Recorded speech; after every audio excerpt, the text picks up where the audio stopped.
Yo creo que ya estamos retransmitiendo por Facebook, con lo cual daríamos inicio ya a la sesión de esta tarde. Bueno, lo primero, dar la bienvenida a todas esas personas, ¿no? Los nuevos alumnos y alumnas que se han incorporado ahora a este itinerario número 2, del que van a formar parte junto con otras personas que ya venían del itinerario 1, que era el de consumir de forma más responsable y sostenible, y este 2, bueno, pues está centrado sobre todo en lo que serían métodos de producción o fomentar la producción sostenible y más responsable.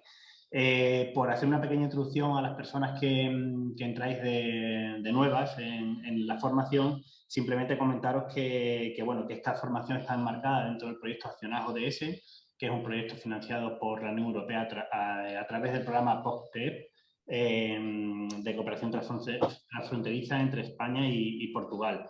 Está centrado sobre todo en fomentar y difundir los ODS 11, 12 y 13 de la Agenda de Naciones Unidas, la Agenda 2030.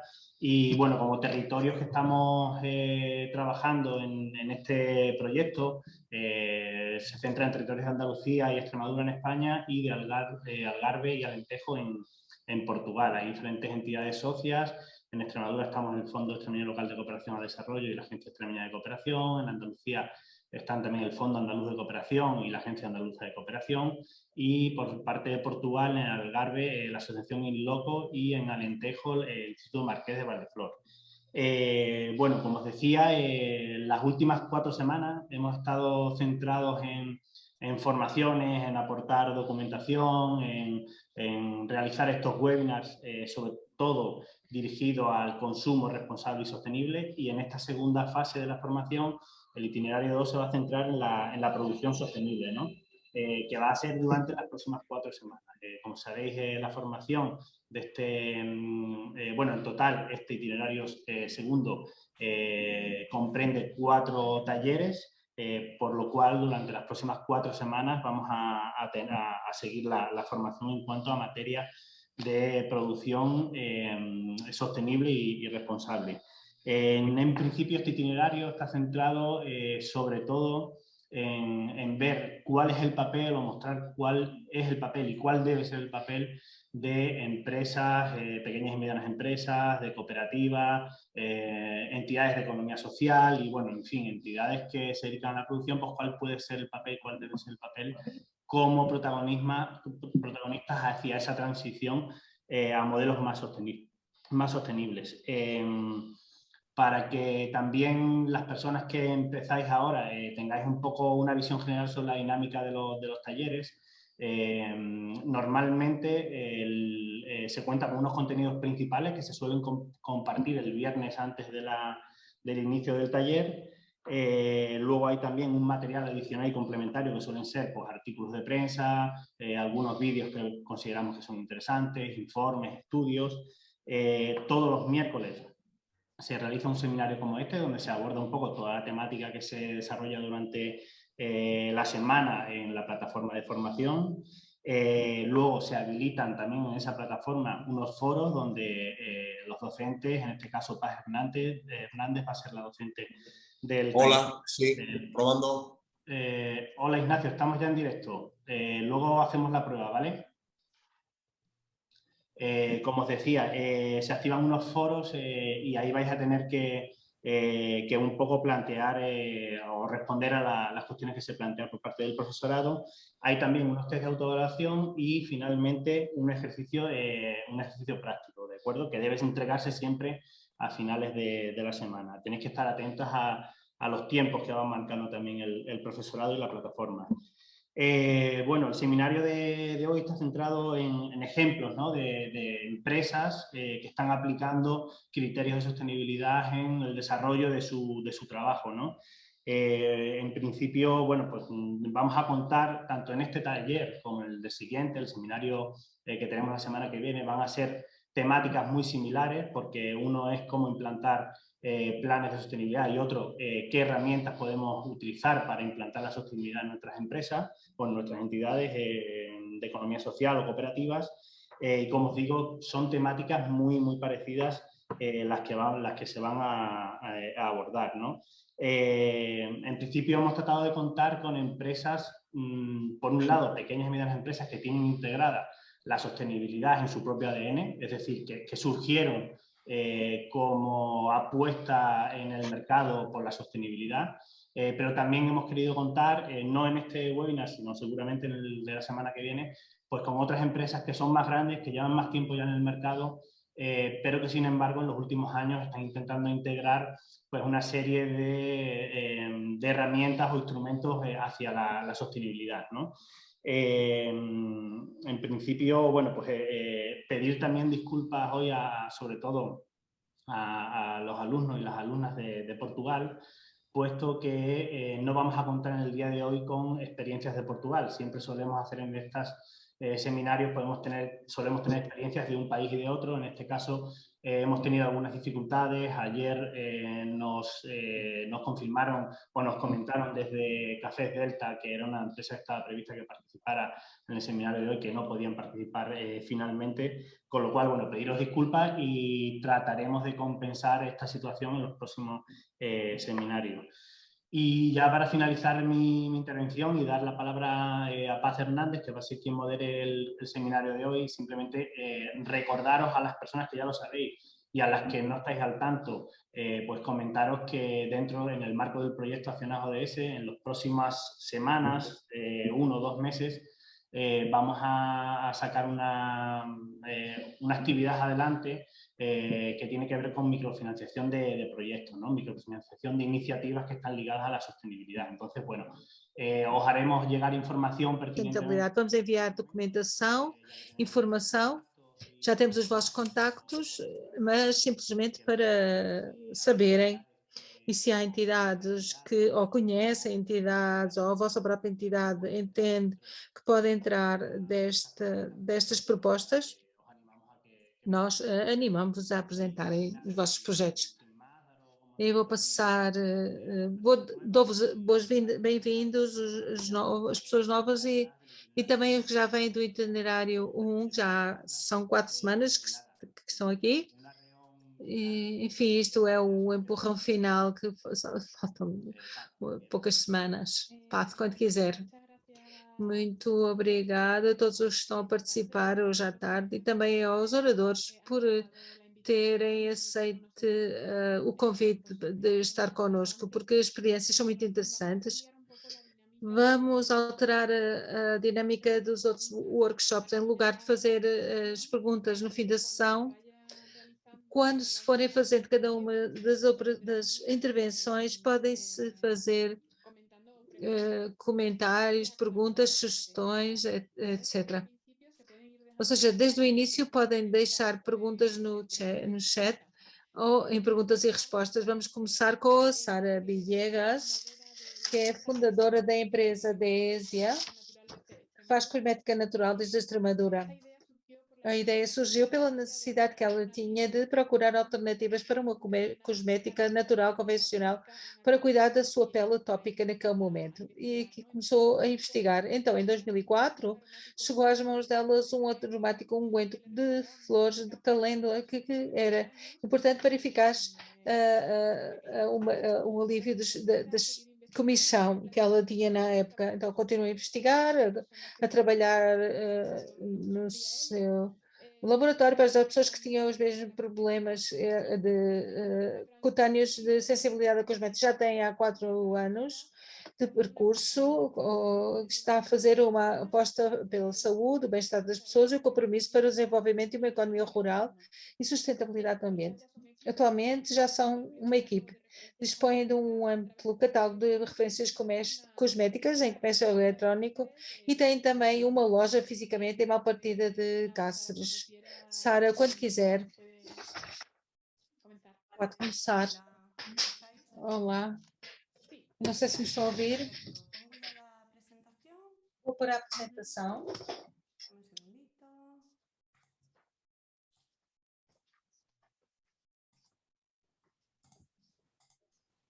Vale. Aí já se vê? Aqui estão a ver? Sim, estamos a ver muito bem. Boa tarde, obrigado por terem participado depois desta super apresentação que me fez a Paz, queria comentar-vos que vou explicando a minha apresentação, os slides, como nasceu a ADS e quais são os produtos que temos, o nosso compromisso social, ambiental e da saúde das pessoas. E como já disse a Paz, eu sofri problemas de pele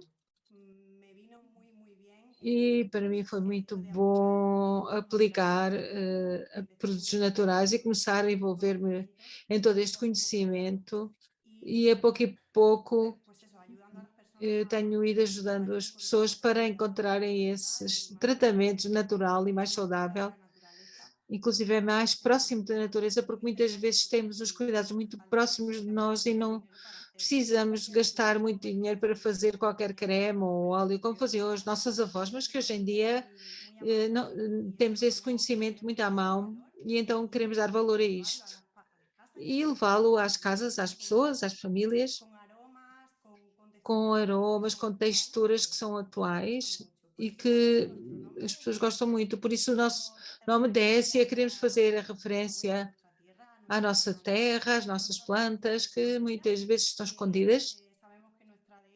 Sabemos que a nossa defesa que tem muito animal, muito gado, mas também há muitas plantas que têm muito poder terapêutico e era isso que nós queremos dar valor.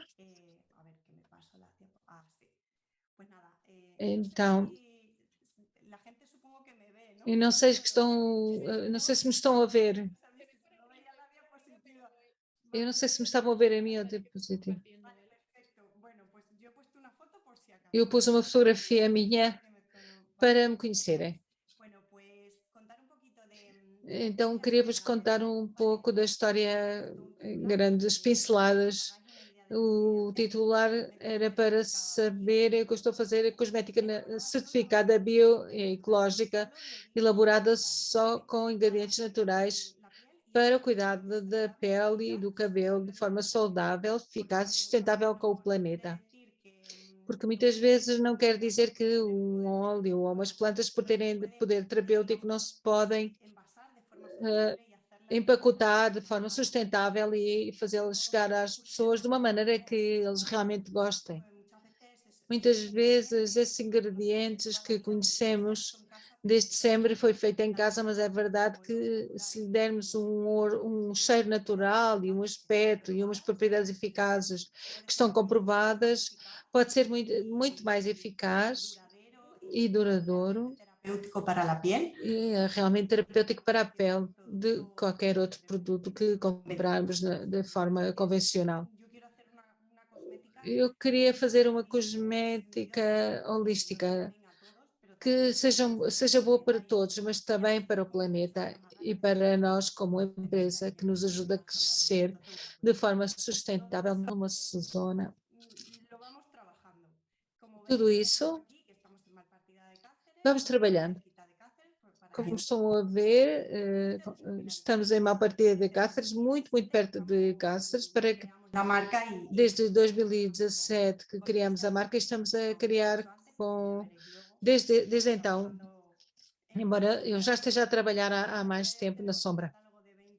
No dia de hoje temos 20 produtos próprios em catálogo e temos também uma série de complementos, mas que são produtos que estão a ver na fotografia. Temos 20 referências e continuamos a crescer. E mais 100 pontos de venda em Espanha, além da nossa loja, que está na fotografia, que está em Malpartida. Nós distribuímos para outras lojas, como herbanários, centros de estética ou para farmácias. Lojas de cosmética natural, todo esse tipo de lojas, nós também distribuímos os produtos. E também no nosso site dsc.com. Como digo, eu chamo isto uma cosmética viva, porque quase todas as formas são feitas em frio, os óleos e os extratos estão tão carregados de propriedades medicinais que no final, se forem aplicados em vivo, têm muito mais poder terapêutico e nisso nós trabalhamos. Para quando chegar ao seu cuidado, seja como aplicar o mesmo óleo ou a mesma planta. Fazemos fórmulas para todas as idades, sobretudo para a saúde, e escolhemos plantas do nosso ambiente, como o azeite, o óleo de amêndoas, o figo, enfim, muitas plantas que encontramos na natureza e que são ótimas para as pessoas que vivemos na defesa e na zona mediterrânea. São muito mais afins à nossa pele. Aqui está um bocadinho a história para verem de onde é que eu venho. Na primeira fotografia foi quando eu comecei a pôr os meus pequenos mercadinhos. Aqui está a cronologia de 2004. Eu tinha uma dermatite atópica tremenda e para mim foi muito complicado essa época. E a pouco, com um bálsamo, com uns óleos e sais minerais, eu comecei a notar que melhorava a minha pele. E foi uma espécie de milagre. A pouco fui investigando e entrei em cheio, porque para mim foi um mundo. Eu não sou do campo, na minha família não há agricultores, nem pessoas que gostem de plantas, então eu entrei a cheio para investigar, a fazer cursos, mestrados, etc. E em 2008 criei a minha primeira marca artesã, que se chama Baobab, porque eu estive durante muito tempo em feiras e mercados fabricando eu própria os produtos e eu percebi-me que as pessoas cada vez gostavam mais das minhas fórmulas e para mim era um mundo apaixonante. Em 2014 montei um herbanário, que é o da terceira fotografia que estão a ver aí, porque eu não tinha conhecimentos suficientes para montar uma marca como essa, e então nessa época eu não tinha essa capacidade e então vendi as marcas de outros para ver se eu posso sobreviver aqui numa vila com isto. Então, como era menos investimento, envolvi-me muito, aprendi muito e até o dia de hoje, vejam, de 2014 a 2021, que foi a venda desse herbanário. Nós dispersámos esse herbanário que tem a crescer durante estes anos e nós traspassamos a loja, a venda online, que vendíamos para toda a Espanha, inclusivamente para partes de Portugal e França, perdão. Compravam-nos produtos de herbanário e havia imensa distribuição. E então, aqui nasceu a Décia e nós focalizamos só na nossa marca. A partir de agora, o futuro, o que é que queremos? Ampliar o catálogo, já estamos muito focalizados, ampliar a equipe, em chegar a mais pontos de venda, em abrir outras lojas em Cáceres, em Badajoz, e a pouco vamos levando os nossos cremes para outros públicos que possam ter cuidados de forma natural, com a proposta que nós temos. Este é o nosso catálogo. Porque para que lo veáis así en gamas, ¿vale? Tenemos 4 gamas muy diferenciadas, una línea de cuidado facial, sobre todo... Temos 4 gamas, uma linha facial com rosas, que está em baixo a linha de higiene e cuidado corporal, com gel, shampoo, leite para o corpo e creme de mãos, sobretudo com aloe vera, juntamente com outros extratos como o karité, etc. Outros de sabão, artesanatos bio, ecológicos, cuidado capilar para os diferentes tipos de pele e uma linha de cuidado capilar sólido. Isto é uma novidade, sabem que quanto à sustentabilidade nós estamos, não tudo é possível, mas há coisas que se podem fazer muito em sólido e é esse um formato, parece-nos muito sustentável e duradouro e vamos ver depois. Estes são os nossos produtos. O nosso compromisso com a sustentabilidade ambiental não só começa com as fórmulas feitas com ingredientes da zona, sem nenhum tipo de produtos tóxicos, certificação ecológica, com uma associação dedicada a certificar os produtos com o mínimo de ingredientes naturais e ecológicos. E essa é a garantia que nós damos ao cliente, para ter a certeza de que é isso que está a comprar e que realmente nós vendemos o que estamos a dizer. Também é vegan, é para peles sensíveis, não foi testado em animais. Todos os nossos produtos estão feitos em Espanha e somos respeituosos com a natureza. Produtos são biodegradáveis e nós tentamos levar isto ao máximo, e com as nossas duas linhas, que é a linha líquida e a linha sólida. Nestas duas linhas é que nos estamos a focalizar. O que é que nós tentamos fazer com esta sustentabilidade? Tentamos que na cosmética líquida precisamos de uma embalagem, nós tentamos que sejam mínimos, não temos sobre embalar, como fazem outras marcas. Como sabem, o packaging compra-se muitas vezes pela vista, mas nós tentamos reduzir ao mínimo. Os nossos produtos não têm caixa ou sobrecaixa, porque alguns para o transporte precisam de caixa para não se partirem, mas utilizamos os mínimos.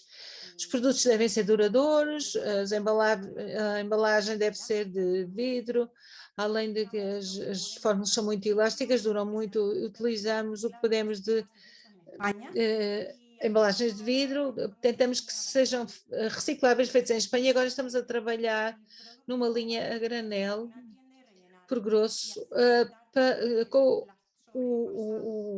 a embalagem vazia pode ir à loja e voltar a encher. Então, isso para nós achamos que é uma boa ideia, que é que o gel em plástico tem que ser feito em plástico. Não, queremos que seja reciclável, não queremos que se deite fora. E isso é o que nós vamos conseguir com o granel. Com a cosmética sólida, nós achamos que é uma invenção fantástica, é uma espécie de sabonete, mas é um formato de poupança, não tem nenhuma embalagem, dura muitíssimo, não ocupa espaço, não leva água, ligeira, duradoura. São tudo vantagens, ou seja, que por esse lado também é um mundo muito bonito, muito sustentável para trabalhar. Vou contar também quais são as dificuldades, a evolução e a aprendizagem que tive eu e a minha equipe nestes 4 anos e meio que temos de empresa. As dificuldades no início era tudo falta de conhecimento do setor, não gera visibilidade, os clientes nunca são suficientes, não chegamos aos clientes, não tens dinheiro, não sabes nem como conseguir o dinheiro. Falta fidelidade do cliente. A multitarefa, que isso é horrível, porque no início tem que se fazer tudo, só uma pessoa, falta de tempo e organização, dependência de outras fontes de receitas, no início tudo são faltas. Mas só com os sonhos e a nossa ilusão e o objetivo é tudo muito mais fácil. E a questão aqui é não parar e continuar a aprender sempre. Então, nestes anos, temos ido evoluindo e posso-vos dizer que foi muito importante a integração do Luís, que é o meu marido, como segundo pilar do projeto. Nesta empresa, hoje somos sócios. Esta empresa, com uma pessoa só, é difícil de gerir. E com um colega ou uma colega, podemos dar um impulso muito maior à empresa. Contamos com subcontratações de qualidade, ajudam-nos na informática, geração de conteúdos, marketing, gestão tributária, temos pessoas que sabem muito mais. Ou seja, é importante estar rodeados de pessoas que sabem mais do que tu, porque estamos a contratar os serviços das pessoas que sabem mais do que tu. E isso é muito importante. Ampliamos os funcionários, geramos equipas, especializamos as tarefas, cada vez são mais concretas e especializadas, evoluímos com a repercussão da marca a nível setorial e regional e também numa sustentabilidade económica financeira da marca. Muito importante. que se sostenga. Isto para nós também era muito importante, que seja sustentável, não termos que depender de organismos externos, mas que não podemos depender deles. Temos que ser autossuficientes. Quais são as aprendizagens que tivemos nestes anos? A constância dá os seus frutos, como eu dizia, embora haja barreiras e muros, estamos sempre a solucionar problemas a todo momento e não parar, e temos que continuar em frente, com um objetivo muito claro, olhar para trás e já chegamos ou inclusive superou os seus objetivos. Isso para nós era muito importante dizer-vos, porque o equilíbrio entre o trabalho do dia a dia e a estratégia a médio e longo prazo é uma aprendizagem que no início não se tem, não pensamos nisso, mas é muito importante. A coerência da marca, isso para nós é essencial, porque se dizemos uma coisa, falamos de uma coisa, realmente tem que ser isso, e no final isso é termos a verdade sempre presente, e para mim pessoalmente, esta coerência é muito importante a nível da marca e para mim pessoalmente. A especialização do seu setor e que os pilares de um projeto, os pilares são importantes para nós, o importante foi a comunicação e o marketing e a qualidade e mais de gestão. É aqui que estamos a pôr todas as nossas energias e isto é tudo. Muito obrigado, espero que se cuidem muito e que continuem a triunfar os vossos empreendimentos. E se já empreenderam, que continuem a triunfar. Podem me encontrar no nosso site ou no mail, contactar a desa.com neste telefone e nas redes. Qualquer dúvida, além das perguntas que nos possam fazer hoje à tarde, aqui estou à vossa disposição. Espero que tenha sido proveitoso e muito obrigada. Obrigada, Sara. Estou muito de acordo consigo com as aprendizagens e dificuldades que teve, porque é verdade que no início a multitarefa.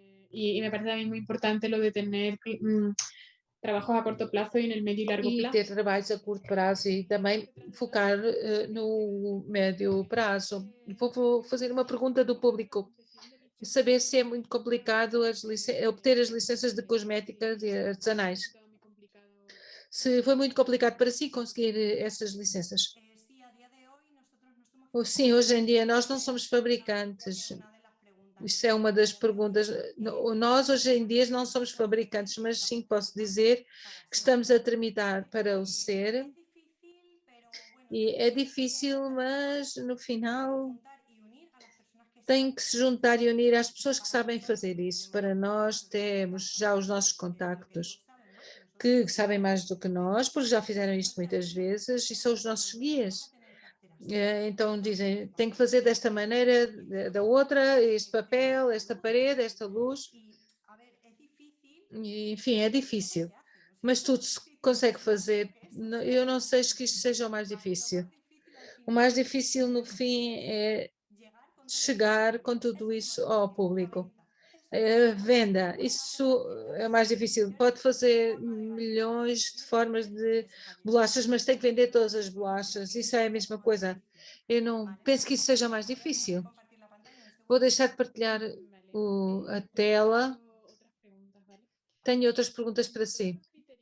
Entre todos os critérios que se podem ter em conta para determinar a sustentabilidade, se uma entidade desenvolver um produto e quiser focalizar no sustentável, por onde é que tem que começar? O que é mais importante para si?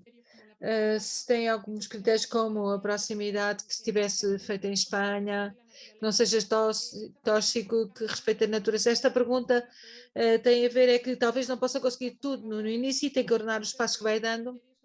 Quais são os critérios mais importantes, na sua opinião, neste sentido?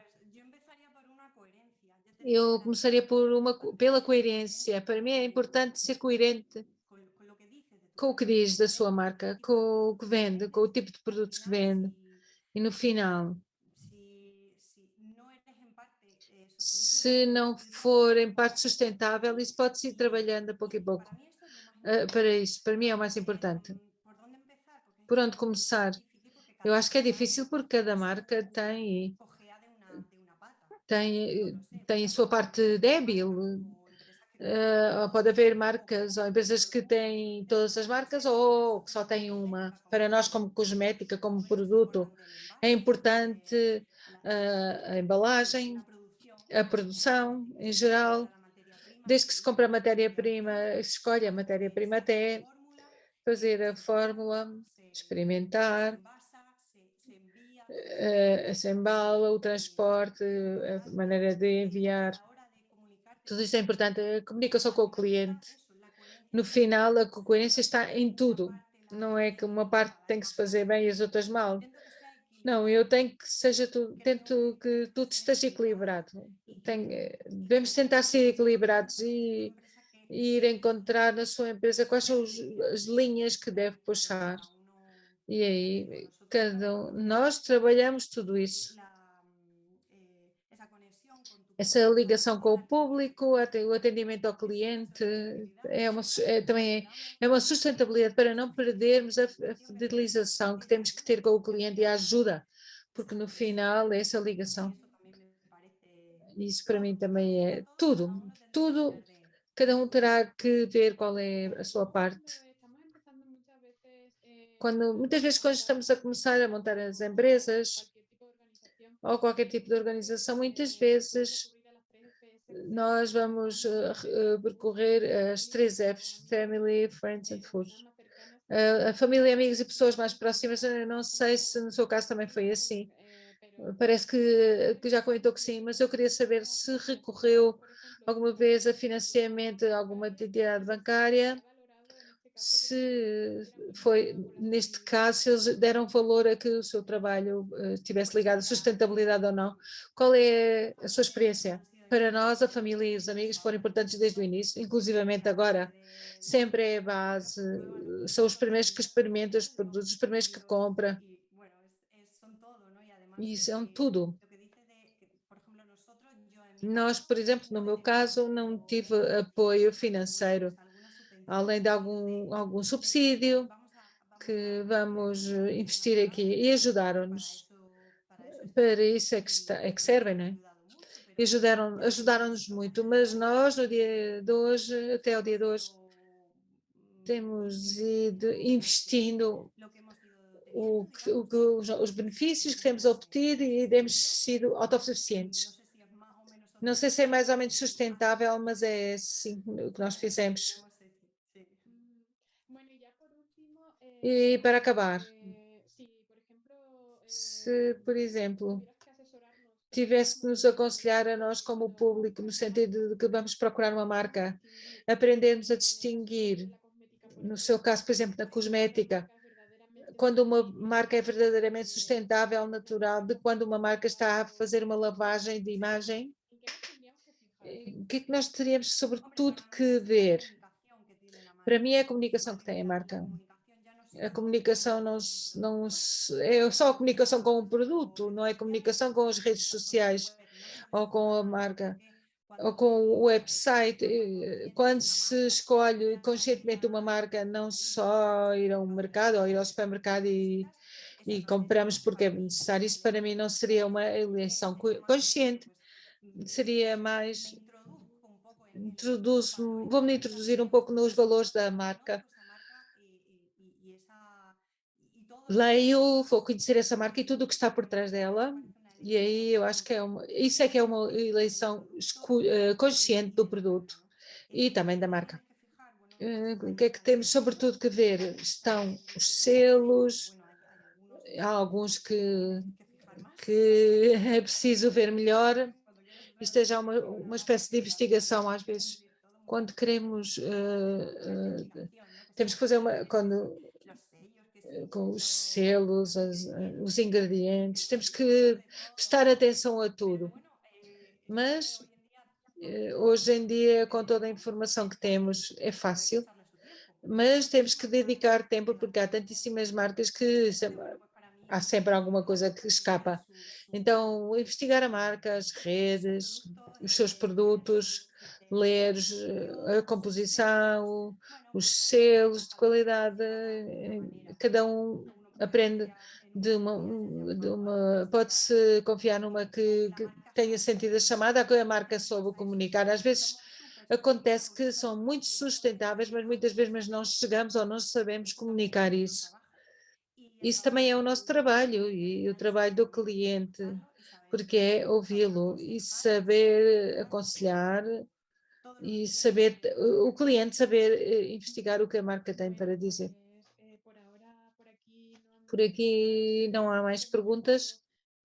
Então, por enquanto, vamos despedir de si, temporalmente. Eu ia aproveitar que tenho o microfone antes das próximas intervenções.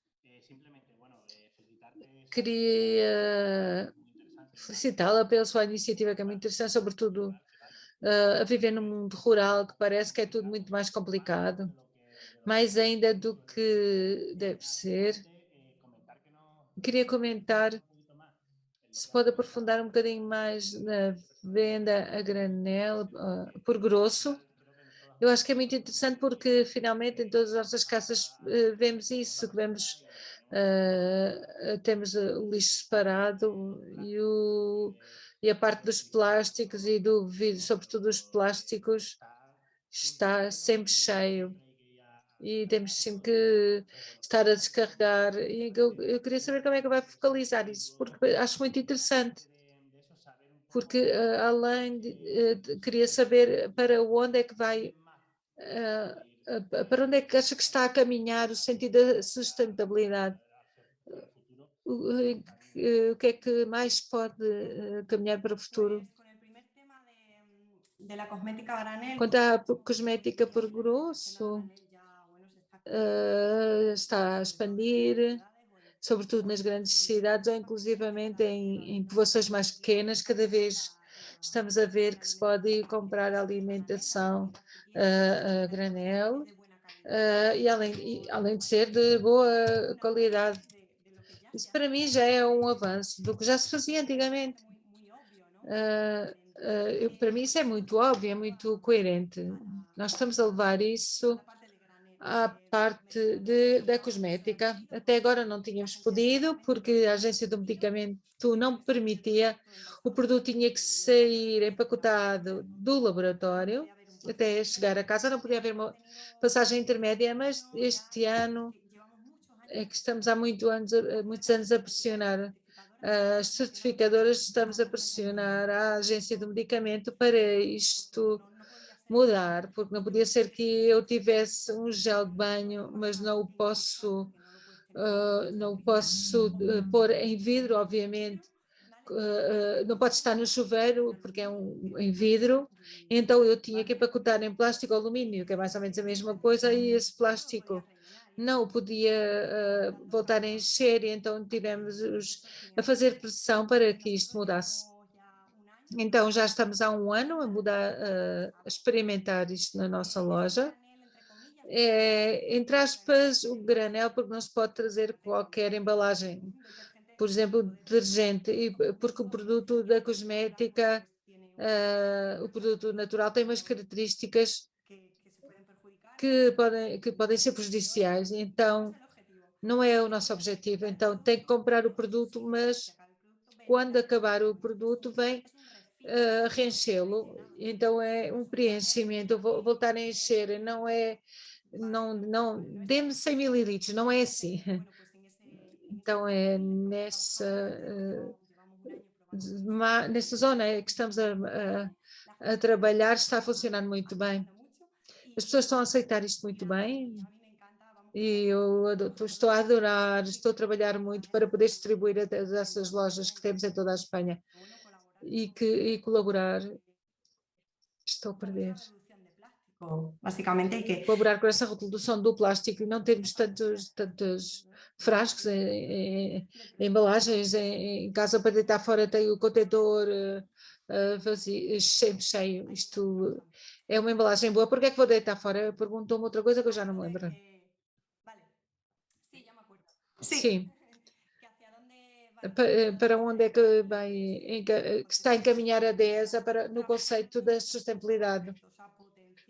Nós estamos a potenciar, basicamente, o que vamos fazer é poder trabalhar desde o nosso laboratório com ingredientes da zona, distribuir a todas as lojas que pudermos em Espanha e continuar de maneira sustentável com ingredientes naturais e o mais ecologicamente possível.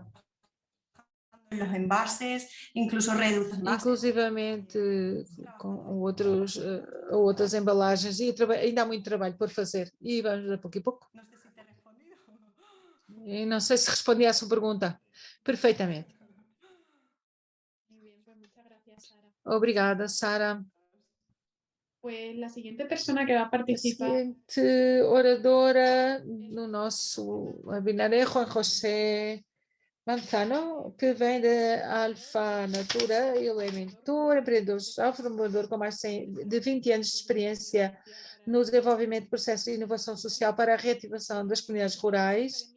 Na sua titulação académica diz que é técnico superior em saúde ambiental, é cofundador de Alma Natura Social S.A. e presidente da Fundação Alma Natura. Atualmente é o responsável da área de comunicação e relações institucionais da Alma Natura, onde implementa projetos de impacto social aliado com entidades públicas e privadas. Na atualidade dirige ações de inovação social juntamente com grandes corporações e está no processo de fazer crescer Big Corporations, que eu acho que é uma iniciativa muito interessante, que ele nos vai explicar uma lógica do triplo balanço que redefine o sentido do êxito empresarial para fazer crescer a nova economia das empresas de sucesso em Espanha. Bem-vindo, Juan José, quando quiser.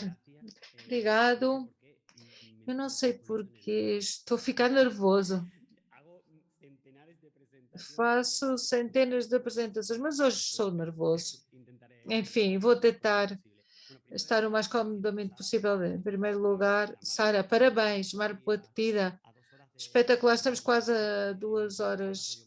Eu estou em Arroyomolinos de León e adorei o seu projeto e, de facto, no chat interno das nossas equipas de trabalho, por favor, este ano, no Natal, toda a gente tem que comprar na DESA. Parabéns, Sara. Eu não tinha uma apresentação, mas eu acho que sim, vai ficar mais esclarecido. Enfim, vou partilhar a minha apresentação. Sí, me imagino que lo estáis pudiendo ver, ¿verdad? Sí. Perfecto. Bueno, pues yo estoy en un pequeñito pueblo de la Sierra de Huelva que se llama Arroyomolinos de León, un pueblo... Eu estou numa aldeia pequena, Arroyomolinos de León, estamos ao pé de Segura da León, é muito perto da Extremadura. Isto é mais do que norte do Elva, é sul da Extremadura. E aqui há muitos restos de moinhos de água e de azeite.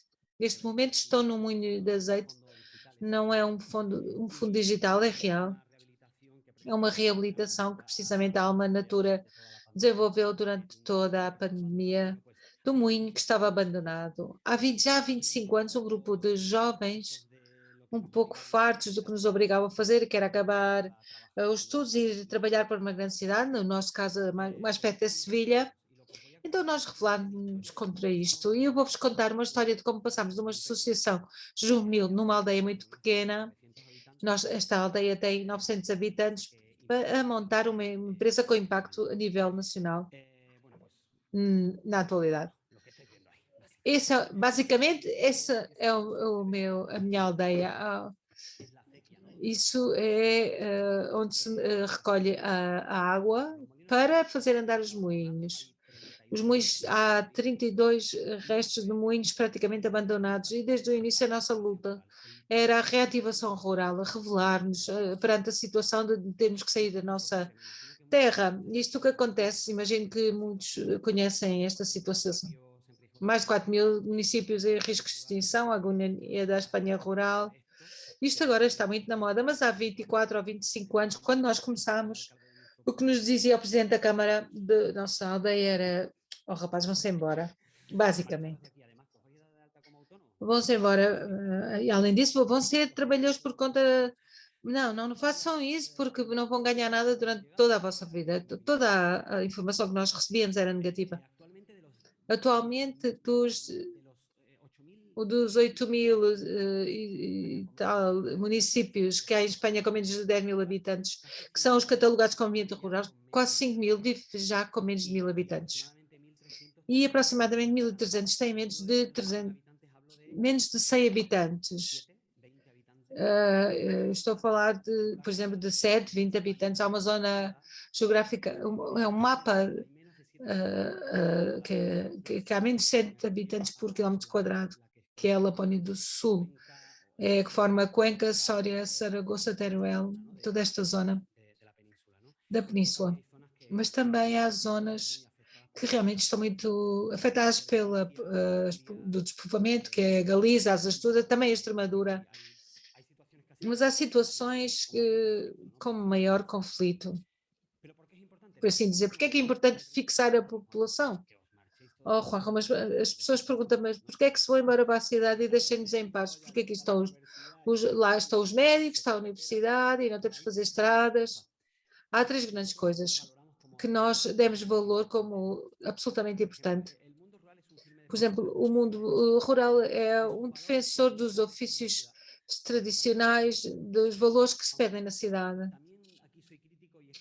Mas eu aqui também sou crítica, às vezes aqui acabamos por encontrar um quilo de grão a granel numa grande cidade, porque se converteu numa moda, e na minha aldeia está tudo empacotado.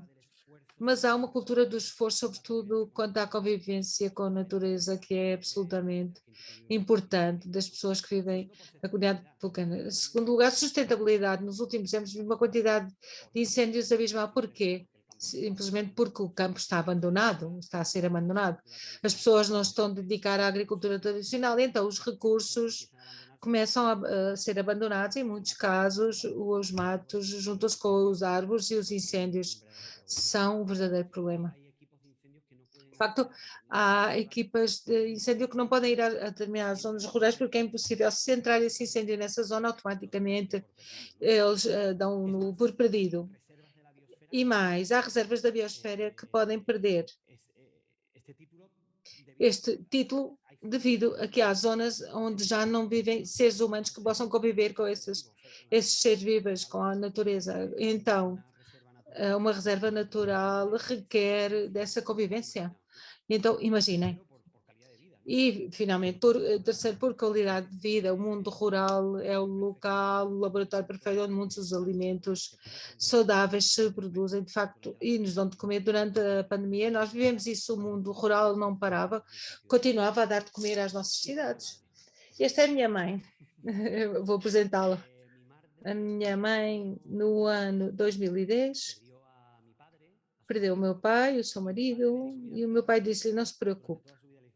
Não te preocupes, durante a vida, porque já não tem que fazer mais nada, a única coisa que tem que fazer é que vou levar para o campo e você vai me ajudar. Mas a minha mãe nunca teve carta de condução, que é um pensamento machista de muitos anos. E quando morreu o meu pai, faleceu o meu pai, a minha mãe viu-se na situação de ter que andar até 13 quilómetros até ao campo, onde tem a exploração agrícola. E depois, 11 anos depois do meu pai ter falecido, ela continua a fazê-lo. Muitas vezes vai connosco, nós levamos-la, mas às vezes tem que ir a pé. E porquê é que ela está aqui? Porque uma das nossas aprendizagens foi a resiliência. Empreender é difícil, no mundo rural ainda é mais difícil, entre outras coisas, porque não há redes, não há sítios onde ir à tarde e encontrar os empresários. Simplesmente é porque não há empresários. E eu acho que a resiliência, como a capacidade de sair triunfadores de uma situação tão dura como a perda do marido, para nós é absolutamente chave nesta aprendizagem. Isso é como nós começamos. Isto foi uma associação muito pequena que se chamava Alma Natura, em 1997.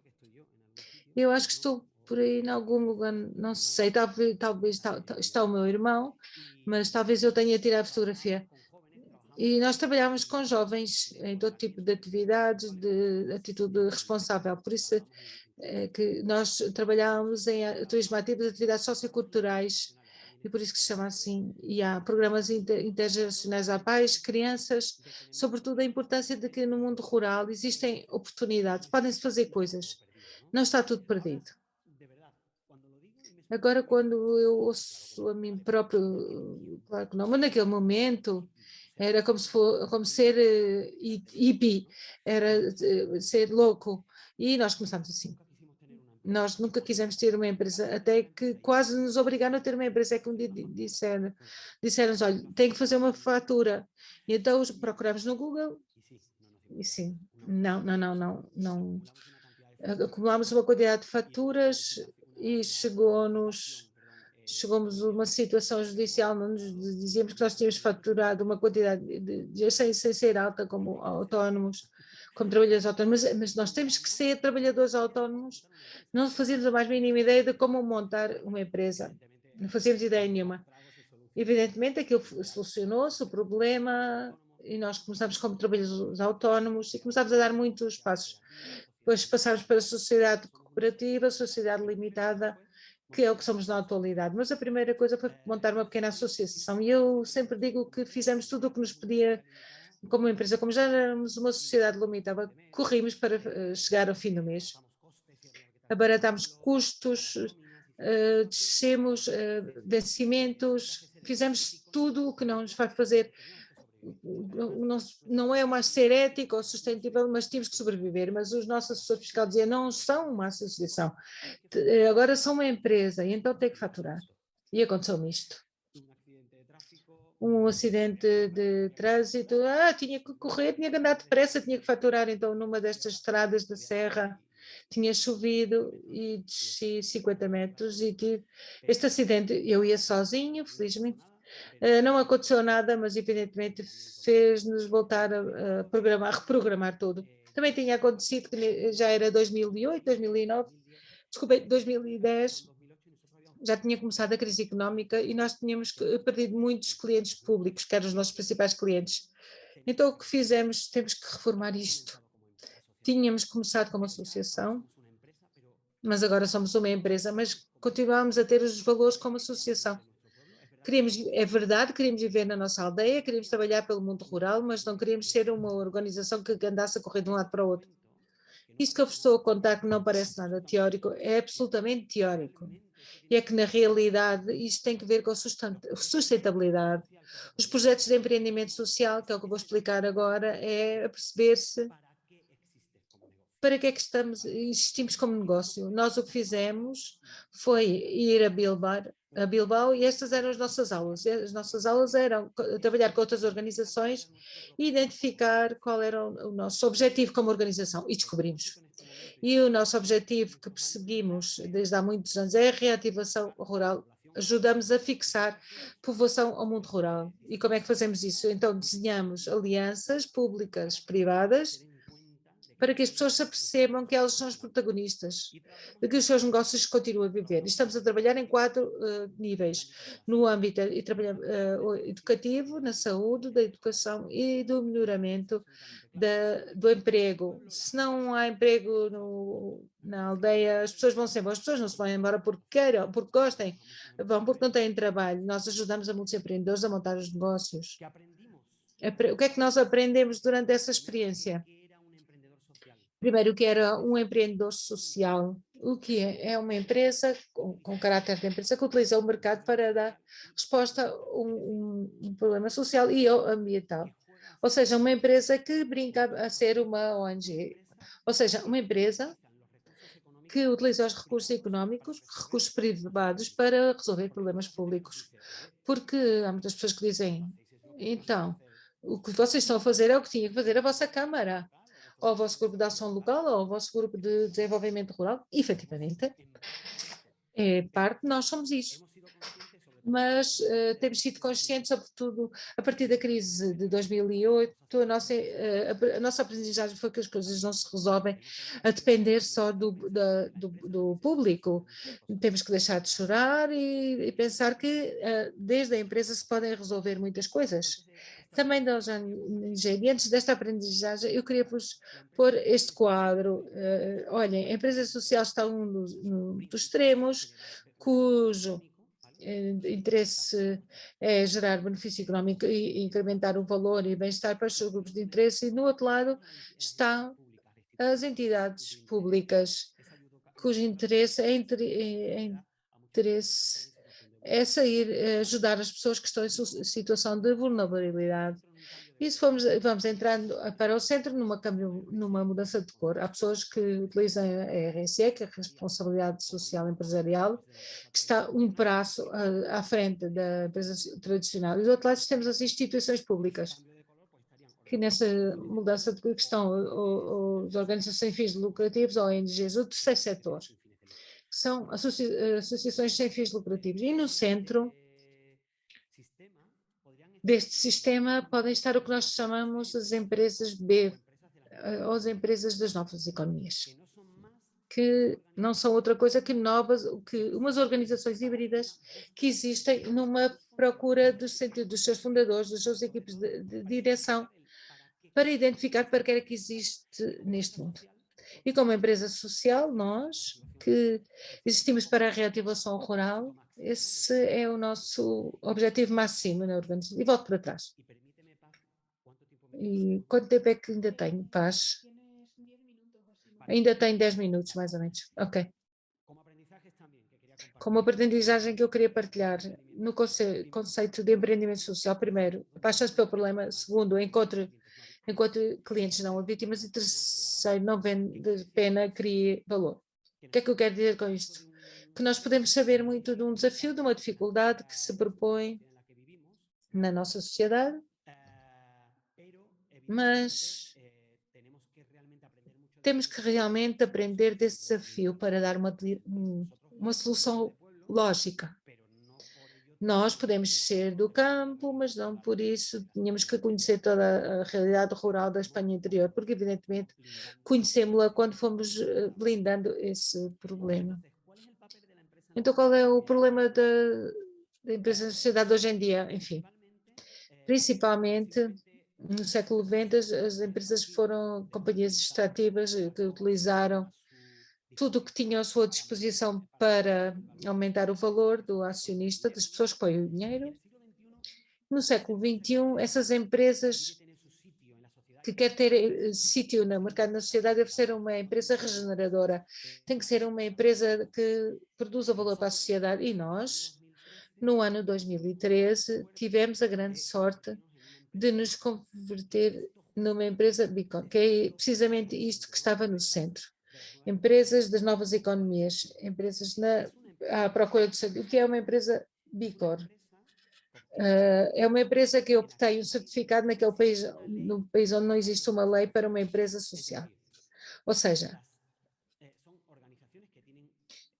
são organizações que têm fundamentalmente um fim social, no nosso caso é a reativação rural, e que como resposta a esse problema obtêm os recursos económicos, mas obter esses recursos económicos é uma situação favorável que acontece depois de ter dado uma boa resposta ao problema. Isto que parece óbvio não é assim, porque há muitas empresas que estão empenhadas em fazer dinheiro que finalmente não oferecem valor. Isto parece uma parvoíce, mas realmente não é, porque realmente quando se está concentrado em procurar uma resposta viável, no fundo não é. Nós temos uma empresa na aldeia que é trazer talento da cidade para o campo e tem que ter uma ideia de negócio. Então, o que fazemos é repovoar essas zonas com a ajuda do talento empreendedor. Trabalhamos a nível nacional e estamos aliados com o Correio Espanha e com 70 câmaras municipais de toda a Espanha, que são os que mais sofrem o despovoamento. Mas voltando à fotografia que se tem aí, nós, em 2013, convertemos na primeira empresa certificada de Espanha e terceira da Europa. Isso o que é que quer dizer? Que nós aparecemos em todos os meios, todas as universidades queriam uma explicação quase, porque era uma nova lógica de fazer empresa, que nas escolas de negócio, em 2013, não se estava a explicar. Então, imaginem, para nós foi uma autêntica revolução, e sobretudo sendo numa aldeia tão pequena. Porque além disso tem que se obter uma pontuação mínima de 80 sobre 200 e chegar a esse nível é muito difícil. Então, nós já passámos 4 certificações, neste momento temos 153 pontos, começámos em 90, e muitas pessoas dizem, mas isto dos pontos para que é que serve? Basicamente, converte-se no que eles chamam as melhores para o mundo, que são companhias das quais das 500 melhores para o mundo, 4.000 que há certificadas no mundo, os investidores, as pessoas que põem dinheiro para aumentar um negócio, tem contas seguintes. Então, o nosso negócio passou de faturar 70.000 euros a faturar 700.000 euros em 10 anos. E este valor eu estou a falar porque as pessoas dizem realmente a sustentabilidade é rentável, então escrevam, mandam-me um e-mail e falamos se realmente acham, eu acho que é rentável. Isto é um exemplo do que está a acontecer, mas o que está a acontecer no mercado, porque há empresas de impacto que estão à procura de empresas destas características, os consumidores, como no caso da Sara, está a fazer força com as empresas que são mais sustentáveis, o que os empregados procuram empresas com propósito, não querem trabalhar numa empresa que só lhe dá um ordenado. E quarto, há uma ação global para abordar a emergência climática, porque não se esqueçam que os objetivos não, isto não foi uma invenção da ONU, mas é uma necessidade de todos nós. Perguntei à minha mãe, que estão a ficar com os postos sem águas, mas porquê? Porque não chove, mas isso não é ser ODS, isto é a vida, não chove. Enfim, não vou prolongar muito mais. O organismo que certifica a nível internacional é BILAB, está nos Estados Unidos. Atualmente há uma pressão muito grande no governo do país para criar uma lei para as empresas com propósito. O sistema de medição de impacto é através de uma ferramenta que está na internet e que podem fazer uma medida de como está a vossa organização, que é exponencial o número de empresas que estão a criar com esta lógica da empresa B Corp, como a nossa, a Vanatura, que há mais de 40 leis aprovadas, há montes, 35 estados que estão em vigor este tipo de lei. A Espanha ainda não estamos, mas vamos lá chegar. E no final, o que fazem as empresas B é transformar a economia para não se medir só pelos recursos económicos, pelo dinheiro que fatura uma empresa, mas também pelo bem-estar das pessoas, da sociedade. Estes são alguns dos nossos compromissos. Isso é tudo, muito obrigado. Desculpem ter-me alargado um bocadinho e não sei, façam perguntas se há alguma coisa que eu não expliquei bem. Obrigado, Juanjo. Há uma mão levantada nos espectadores que não sei interpretá-la bem. Porque não vejo em perguntas e respostas. Acho que é a Diana Silva que talvez a perguntar pela língua. Diana, se tem alguma pergunta pelo chat, pode fazer. Eu tenho perguntas para a Alma Natura, por exemplo. Eu acho que já explicou que a certificação B Corp tem esta... Não sei se poderia explicar quais são as questões que se metem nessa metodologia. Há uma coisa importante, isto não é uma certificação que lhe dão simplesmente por ser muito sustentável e por ser bonito. Isto é uma certificação que exige fazer uma alteração de escritura perante notário. Isto é muito mais profundo e vai muito mais às tripas de quem dói o dinheiro do que quem põe o dinheiro em cima da mesa, bem o cliente ou o fundador da companhia. O que é que isto quer dizer? Quer dizer que nós, na Alma Natura, somos uma sociedade limitada, mas não fazemos divisão de dividendos entre acionistas.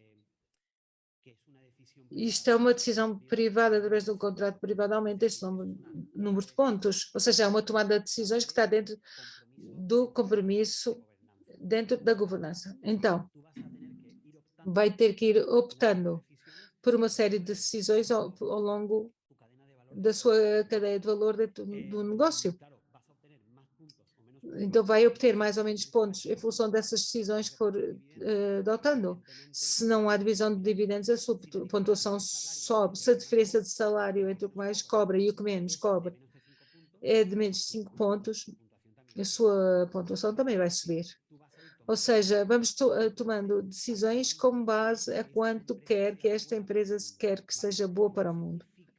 Isso não significa eu não estou a dizer que as empresas que têm divisão de dividendos sejam empresas que não são boas para o mundo. Não estou a falar disso, estou a falar O que eu estou a falar é que existe outra lógica de fazer empresa, que é muito mais sustentável, muito mais resiliente para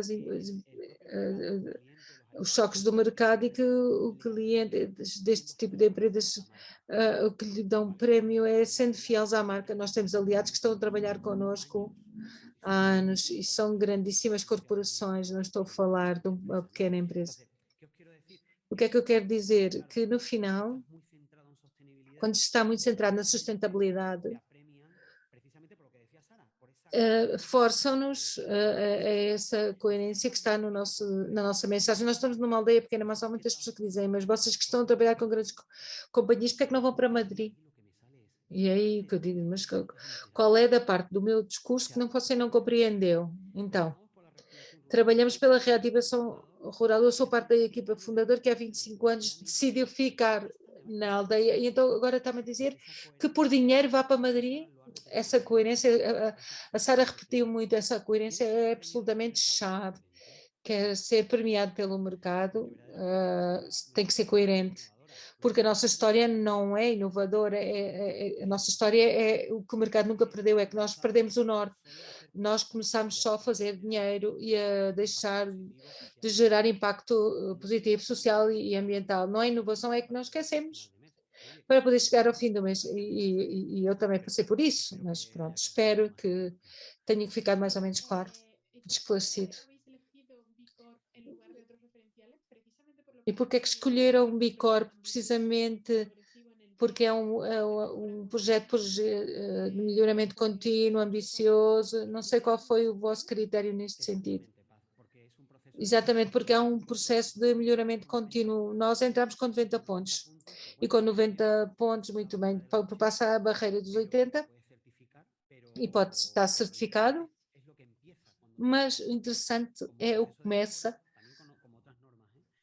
a partir dos 90 pontos. É o processo de melhoramento, que tem aí uma empresa certificada com 80 pontos, não é a mesma coisa que uma que tem 180, porque há 100 pontos. Nós estabelecemos melhoras que são brutais, são espetaculares. Melhoramentos, por exemplo, na comunidade, no moinho onde eu estou, era muito que estava abandonado há 2 anos, antes de começar a pandemia. Aqui a empresa investiu todos os lucros poupados durante 25 anos. Isto há pessoas que não percebem, mas porquê é que não compram uma casa na praia? Por exemplo, a minha mãe diz-me: o lá tem uma hipoteca para pagar, porquê é que não investe na hipoteca? Porque é que tem que reconstruir o moinho mais antigo do campo? Mãe, eu acho que ainda não percebeu o que é que eu estou a fazer. Mas além disso, escolhemos a certificação exclusivamente porque isto está absolutamente alinhado com a nossa maneira de sentir, porque nós estamos a dedicar a nossa vida a isto. Isto não é um negócio, é um estilo de vida com um objetivo e com uma profundidade de realmente transformar o mundo rural. O negócio é fantástico. Eu já estou a receber o meu salário, já é muito bom, e eu preciso pagar o pão, não sou nenhum hipócrita. Mas realmente nós precisávamos de um certificado que tivesse mais intenção. E porque, além disso, é uma norma que a nível mundial está muito bem avaliada. A nível internacional é o máximo em sustentabilidade. Ter uma certificação B Corp é mais do que ter só uma 14000 de ISO. É mais do que ter uma gestão integral da qualidade, porque aqui fazem uma radiografia 360 graus da sua organização, e os nossos aliados avaliavam, davam muito valor a isto. E então, mas nós temos ido descobrindo isto pelo caminho. Em 2013 éramos únicos em Espanha. Imaginei a surpresa. Tenho mais outra pergunta, que é: no contexto de Covid, parece que se acelerou uma reformulação de algumas prioridades de uma parte da sociedade, que aceleraram o pensamento de pensar o que é que eu estou a fazer com a minha vida. E então há um fenómeno que está a acontecer, que é muitas pessoas da grande cidade que estão a voltar para o meio rural, porque realmente o digital permite o desenvolvimento de muitos trabalhos. Então, neste sentido, na vossa experiência, estão a observar, ou estão a notar alguma modificação neste sentido? Pessoas que vêm da cidade voltam para o campo, se estão a acelerar isto, se as populações estão a oportunidade para atrair essas pessoas, o projeto que estava a falar há bocadinho, do Olá Pueblos, eu acho muito interessante, não sei se aqui estou a fazer este tipo de iniciativas, não sei, estou a trabalhar neste projeto? Sem dúvida, as coisas mudaram, que desde a pandemia. Nós passámos de receber 500 pedidos no primeiro ano de pessoas que queriam mudar de vida, a mais de 2.000.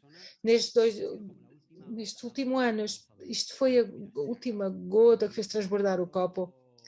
Acabou. Eu dizia ao meu chefe, eu podia trabalhar desde há muito tempo e não me deixaram até vir a pandemia. Isso é assim, mas cuidado que nós estamos a sentir uma espécie de uma ilusão óptica, uma espécie de ilusão. Porquê? Primeiro, porque no mês de novembro que entra, há muitas pessoas que já voltam para Madrid. Há grandes companhias de telecomunicações que deixaram os trabalhadores irem-se embora e agora de repente estão-lhe a dizer para voltarem, que a pandemia já passou. Então, de repente, há muitas pessoas que estão a soltar a sua residência durante estes últimos tempos. Há interesse, sim, mas recebemos muitas pessoas que estão num estado de vulnerabilidade, ou seja, pessoas separadas, pessoas com ERTs ou com desemprego de longa duração, pessoas que querem estar muito em contacto com a terra, mas não sabem de que é que vão viver na aldeia. Ou seja, há interesse, mas não todo o talento que nós gostaríamos de ter, que nós precisamos de receber para mudar a situação. Porquê? Porque verdadeiramente as aldeias é sempre o colchão que aguenta as pancadas todas. Separa-se, vai ter com os pais, não tem trabalho, tem que ir para a aldeia. Os teus filhos têm problemas de saúde, vai para a aldeia. Ou seja, a aldeia aguentou sempre as coisas mais que vieram. E agora o nosso pensamento é ao contrário, nós gostávamos que finalmente as pessoas ficassem na aldeia para mudarem as coisas desse ponto de vista positivo, ou seja, atrair pessoas que possam mudar as aldeias, mas não é assim como nós gostaríamos que fosse. Ainda falta muito para mudar o paradigma em Espanha e noutros países do mundo. E para acabar, pode contar como é que foi acolhida a alma de natura nas comunidades rurais onde estão a trabalhar? Porque vocês têm uma visão de uma formação, umas questões muito inovadoras, isto não sempre nas aldeias, nas vilas, é bem compreendido. Então, no sentido, eu também estou a falar na minha própria experiência, que também estou numa aldeia. Como é que foi como é que vocês foram acolhidos? Nós temos a sorte que utilizamos a coerência porque somos daqui. Nós temos a legitimidade de ser daqui. Não temos sempre, senão eu ia vos procurar. Podem ver o que há aqui. Aqui há muito poucas pessoas jovens. Então, nós temos essa legitimidade. Porquê? Porque estamos a falar em primeira pessoa. Então, o nosso I+D são as conversas com a minha mãe, ou muitas vezes as reuniões com as associações de habitantes e com as populações que estamos em contacto. Nós temos essa sorte, então o acolhimento é bom porque, enfim, estas pessoas sabem do que estão a falar. Ponho um exemplo, nós estamos a trabalhar com relevo geracional para granjas de toda a Espanha, quintas. Também há um relevo geracional, é que os filhos dessas quintas continuem com essas quintas. Porquê? Porque os pais estão a dizer, não, continuo. Isto é um mau negócio, quando é mentira, porque realmente eu estou a faturar mais do que muitas das companhias que posso haver numa grande cidade. Tem tratores de 100.000 euros, então imaginem. Então é essa falta de vontade, e quando nós nos aproximamos deste tipo de empresas que são agrícolas, estão metidas na Espanha profunda, estamos, por exemplo, na Galiza, estão abertos. Nós estamos um mês inteiro com cada uma das explorações, somos uma espécie de chicote, estamos lá um mês inteiro a viver. E quando estamos este tempo, nós estamos a receber só carinho. Mas precisamente porque a Sara estava a dizer, porque nós precisamos de gerar projetos coerentes e como diz a nossa responsável de comunicação, adoro a Alma Natura porque eu não tenho que inventar nada, porque isto é real. Então, quando se trabalha com este nível de coerência, a comunidade aceita muito rapidamente.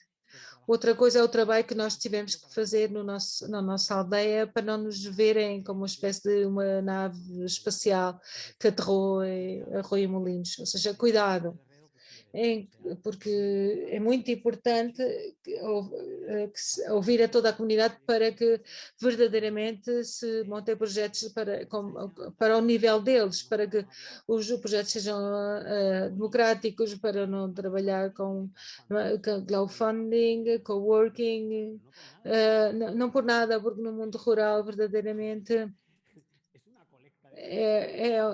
o crowdfunding é uma coleta, mas no entanto, enfim. Então, devemos estar ao nível onde estamos todos, não porque seja inferior, mas porque realmente temos que democratizar as mensagens para que a comunidade nos possa perceber. Então, não podemos dizer que eles nos atendam mal, que nos recebam mal, mas é verdade, porque é mentira, mas às vezes precisamos de psicólogos para resolver determinadas situações e aí não posso entrar porque fico sem tempo. Nós temos estado a ficar muito sobre a importância de ter em conta os grupos de interesse. Realmente é o que está a dizer, têm que ser ouvidos para conhecer as expectativas, as necessidades, etc. José António, quer dizer mais alguma coisa? Sim, porque eu continuo a ter o microfone no meu poder e adorei a exposição do Juanjo. Vou aproveitar, sobretudo agradecer por nos ter entregue um novo conceito, eu acho que pelo menos para mim e para muitas mais pessoas. Nós não sabíamos, não tínhamos dentro dos nossos conceitos das empresas sociais. Sim, ouvimos falar, mas realmente não sabemos, eu não sabia como é que se concebiam e pareceu-me o esquema que ele nos deu fantástica para entender isto e fiquei esclarecido. E também o conceito da empresa regenerativa, que é muito importante, e sobretudo porque nestas informações que estamos a dar durante estas semanas, no final, parte das pessoas que estão na formação como alunos, alguns são de organizações sociais que podem fazer a transição também para esse modelo. Por outra parte, há empresas que podem fazer essa transição desde o outro lado e também há pessoas do setor público, agentes de desenvolvimento local, desde su papel en el territorio tienen hoy en día una nueva herramienta, un nuevo instrumento para mostrarle a aquellas entidades que están en el territorio y que buscan a lo mejor soluciones. Que hoje em dia precisam de instrumentos para mostrar às pessoas que estão no território que há coisas que se podem fazer. E depois desta reflexão, a pergunta é simplesmente, deixaram de correr desde que são empresas? Fantástica a pergunta. Aqui é onde fico sem bateria do computador.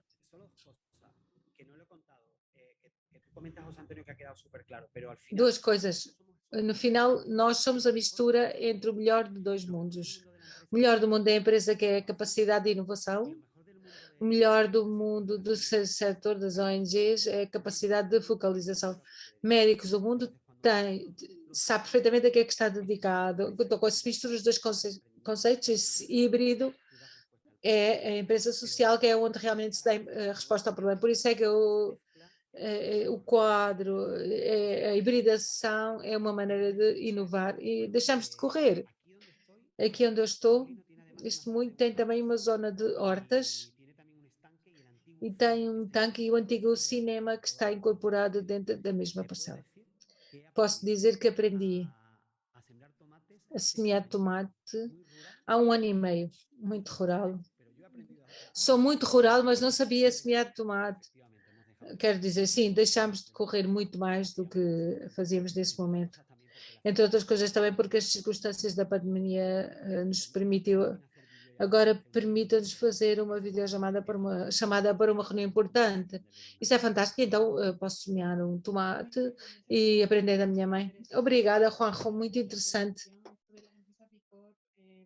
As empresas Bicor eu acho que é muito potente e com certeza entre o público ou alguém que com certeza que nos seus projetos vão caminhar nesse sentido. Obrigado.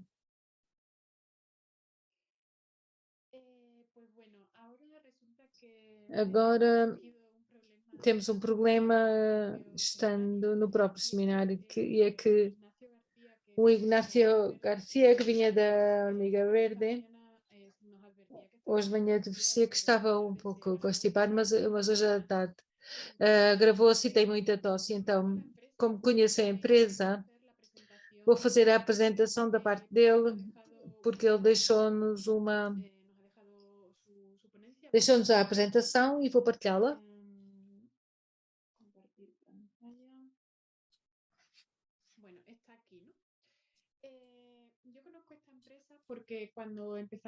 Eu conheço esta empresa porque quando eles começaram, em 2018, eu estive a colaborar com o Ignacio na tramitação da autorização ambiental unificada que eles precisavam conseguir para que a empresa pudesse funcionar. É um centro especial de emprego. Isto entra dentro das categorias das empresas de economia social e é um centro especial de emprego porque tem uma característica importante do ponto de vista social e é que 95% das pessoas que formam parte da empresa têm algum tipo de diversidade funcional.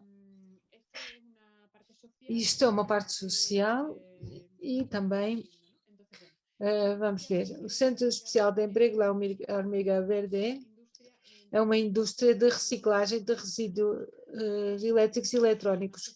Como eles dizem, gerimos o seu lixo eletrónico para gerar benefícios sociais, que são, estes benefícios são os empregos para estas pessoas que têm esses problemas. E estão a gerar empregos de qualidade, porque tenho certeza que têm os seus contratos indefinidos, etc. O que é o lixo eletrónico? É o que estamos a ver aqui. Aqui entram diferentes tipos de resíduos eletrónicos, desde os mais pequenos, os telemóveis, os computadores, passam por aqui também os candeeiros, as impressoras com os tóneis lá dentro e vão passando de pequenos a grandes eletrodomésticos, têm máquinas de lavar, formam parte também deste tipo de lixo, os frigoríficos, até chegar a outra categoria de resíduos, que são, por exemplo, as placas fotovoltaicas, que há 7 grupos de resíduos eletrónicos, então esta empresa tem ido a conseguir as licenças para gerir os diferentes tipos de resíduos eletrónicos que tem. Então, o que é que queremos evitar? Isto, precisamente, até há pouco tempo e ainda continua a existir esta problemática dos resíduos eletrónicos que em muitas ocasiões está a utilizar aqui e depois estes resíduos vão parar muitas vezes a países em vias de desenvolvimento para com uma má gestão, porque são inflamáveis e geram este tipo de problemas muito graves para a saúde das pessoas. Então, há tempo saiu uma normativa que exige que estes resíduos, que têm esta sigla, resíduos de equipes elétricos e eletrónicos, têm que ser reciclados. Então, a Hormiga Verde é um centro especial de emprego que está situado em Villafranca de los Barros. Começou numa pequena garagem e agora já tem 40 empregados. E para irem crescendo, tem ido fazendo diferentes estratégias, por exemplo, tem instalado o que chamados micropontos verdes, por exemplo, em centros educativos da Extremadura, e que tem estes espaços para que estes resíduos possam ser recolhidos. Tem distribuídos na Extremadura esta rede de micropontos verdes, tem ido a evoluir nos seus veículos, com o trâmite que isso supõe. Primeiro começaram com uma pequena caminhonete alugada, depois já tem ido comprando veículos novos e adquirindo todas as licenças para o transporte deste tipo de resíduos. e fizeram diferentes iniciativas para poder recolher estes resíduos, por exemplo, colaboram com centros educativos da região, centros escolares, e têm a funcionar um projeto na iniciativa 2030 para recolher resíduos eletrónicos, uma série de centros com prémios para os centros que mais reciclarem. E realmente estão a fazer economia circular, porque estes resíduos que iam acabar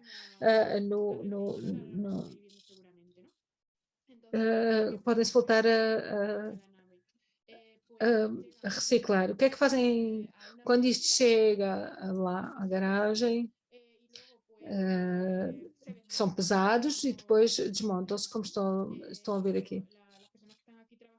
As pessoas que estão aqui a trabalhar estão a desmontar os resíduos elétricos, tiram-lhes, por exemplo, as cascaças, as baterias, tiram tudo o que está por dentro, vão-se classificando de acordo com as diferentes tipologias de resíduos. Cada resíduo tem associado um código de letra, que é, então, ao mesmo tempo, a Omega Verde tem contratos com gestores de resíduos e vai dando a cada gestor o tipo de resíduo que eles que estão a gerar. Primeiro estão a classificar, depois desmontam os resíduos e depois eles têm uma máquina trituradora onde, uma vez que as grandes capas de resíduos, por exemplo, os plásticos externos ou as carcaças, são eliminadas, então tem uma máquina trituradora onde, por exemplo, passam por aí os cabos, e os cabos têm no interior uma máquina que distribui esse cabo e distribui, por exemplo, o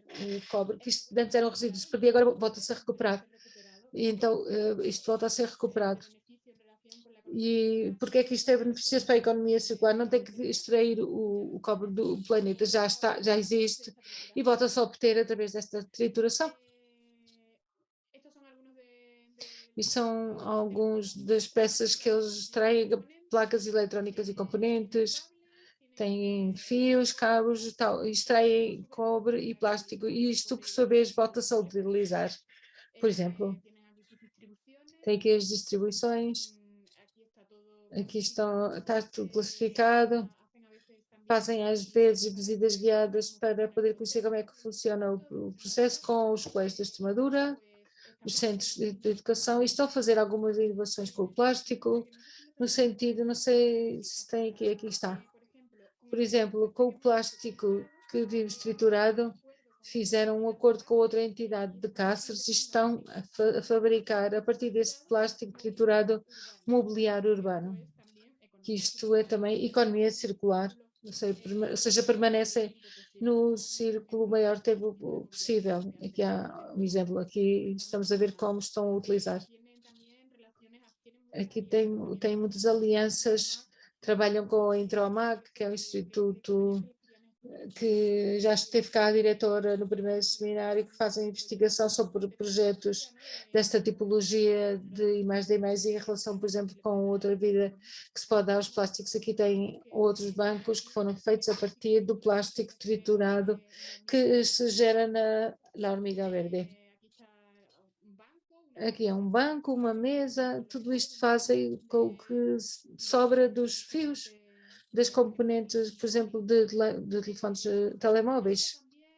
Patrocinaram alguns desportistas, neste caso é um atleta, aqui é a equipe de pessoas que têm de crescer, e isto está a subir, estão em Villafranca de los Barros, podem entrar no website. Com certeza o Ignácio podia ter contado mais coisas que sei que atualmente vão para outro local maior, e aqui é o que nós podemos partilhar por agora. Temos algumas perguntas. Não sei o que é que acham desta questão. Está aqui a Sara e tinha uma pergunta para ela que nos passou, não sei se ela nos está a ouvir. Enfim, quanto à hormiga verde, não sei se alguém quer fazer alguma pergunta que eu vou transferir para o Inácio para ele mais para a frente poder responder.